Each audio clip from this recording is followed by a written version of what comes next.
தெய்வீகம் கமழ்ந்திடும் திருக்குடும்பம் எங்கள் பாதுகாவலானது. தினம் தினம் அதன் புகழ் பாடுவோம், நன்றி கூறி நாளும் வாழ்த்துவோம். இறைமகன் இயேசு கிறிஸ்துவில் எனக்கு பிரியமுள்ள சகோதர சகோதரிகளே, நாம் இன்று திருக்குடும்ப பெருவிழாவை கொண்டாடி மகிழ்கின்றோம். திருக்குடும்பம் என்றால் அன்னை மரியாள், சூசை மற்றும் யோசேப்பு இவர்களை உள்ளடக்கியதுதான் திருக்குடும்பம். இந்த திருக்குடும்பத்திலே இவர்கள் ஒருவரை ஒருவர் அன்பு செய்து ஒருவர் ஒருவரை புரிந்து கொண்டு இவர்கள் விட்டு கொடுத்து சென்றதனால் இந்த குடும்பம் சாதாரண குடும்பமானது ஒரு திருக்குடும்பமாக மாறியது என்று நாம் பார்க்கின்றோம். ஒவ்வொருவருமே தங்களுடைய நல்ல பண்புகளினாலே தங்களுடைய குடும்பத்தை அணி செய்பவர்களாக இருக்கின்றார்கள். யோசேப்புவாக இருக்கட்டும், அன்னை மரியாளாக இருக்கட்டும், அல்லது நம் ஆண்டவர் இயேசு கிறிஸ்துவாக இருக்கட்டும், தங்களுடைய நல்ல பண்புகளினால் தங்களுடைய குடும்பத்தை அணி செய்து சாதாரணமாக வாழ்கின்ற அந்த குடும்பத்தை ஒரு திருக்குடும்பமாக அவர்கள் மாற்றி நிற்கின்றார்கள். ஆகவே இன்று நாமும் நம்முடைய நல்ல பண்புகளினாலே நம்முடைய குடும்பங்களை அணி செய்கின்ற பொழுது சாதாரணமான குடும்பங்களும் ஒரு திருக்குடும்பமாக உருமாறும் என்பதற்கு இந்த திருக்குடும்பம் நம்முடைய குடும்பங்களுக்கு ஒரு முன் மாதிரியாக இருக்கின்றது. யோசேப்பை பார்க்கின்ற பொழுது மத்தேயு நற்செய்தி 1வது அதிகாரம் 19வது இறை வார்த்தையிலே நாம் வாசிக்கின்றோம். யோசேப்பு ஒரு நேர்மையாளராக இருக்கின்றார். மேலுமாக நாம் 2வது அதிகாரத்திலே பார்க்கலாம், தூய ஆவியாருடைய அந்த தூண்டுதலுக்கு பணிந்தவராக அந்த குழந்தையையும் அன்னை மரியாளையும் கூட்டிச் சென்று அவர் எகிப்திற்கு ஓடிச் செல்கின்றார்.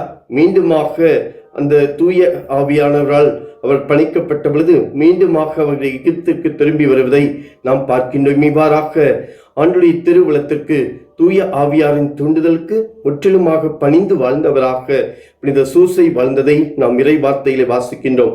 அன்னை மரியாளை நாம் பார்க்கின்ற பொழுது, இதோ ஆண்டவரின் அடிமை, சொற்படியே எனக்கு நிகழட்டும் என்று லூக்கா நற்செய்தி 1:36 கூறி தன்னுடைய வாழ்க்கையை முழுமையாக ஆண்டவருடைய திருவுளத்திற்கு ஒப்பு கொடுப்பதை நாம் பார்க்கின்றோம். ஆண்டுடைய திருவுளத்தை ஏற்று அதை நிறைவேற்றியவராக அன்னை மரியாள் வாழ்ந்தார்கள் என்று நாம் பார்க்கின்றோம். மேலுமாக அன்னையை பார்க்கின்ற பொழுது அங்கே எலிசபெத்து தேவையில் இருக்கின்றாள் என்பதை குறிப்பால் உணர்ந்து அவர்கள் கேட்காமலே அவர்களுக்கு பணி செய்வதற்காக ஓடோடி செல்வதை நாம் பார்க்கின்றோம். ஆகவே அன்னை மரியாளை நல்ல ஒரு பண்புகளை கொண்டவராக இருந்து அந்த திருக்குடும்பத்தை அணி செய்கின்றார்கள். அதே போல நம் ஆண்டவர் இயேசு கிறிஸ்துவையும் பார்க்கின்ற பொழுது, நான் என் தந்தையின் அலுவல்களில் ஈடுபட்டிருக்க வேண்டும் என்று கூறுவதன் வழியாக இறைவனின் திருவுளத்தை முற்றிலுமாக நிறைவேற்றியவராக அவர் சிறு குழந்தையாக இருந்த பொழுதே இருந்தார் என்றும் நாம் பார்க்கின்றோம். மேலுமாக லூக்கா நற்செய்தி 2வது அதிகாரம் 51வது இறை வார்த்தையை நாம் வாசிக்கின்றோம். பின்பு அவர் அவர்களுடன் சென்று நாசரேத்தை அடைந்து அவர்களுக்கு பணிந்து நடந்தார் என்று நாம் வாசிக்கின்றோம். இவ்வாறாக ஒரு இறை குழந்தையாக அவர் இருந்தாலும் தன்னுடைய பெற்றோருக்கு முற்றிலுமாக பணிந்து கீழ்ப்படிந்து வந்த ஒரு அன்பு மகனாக அவர் இருக்கின்றார்.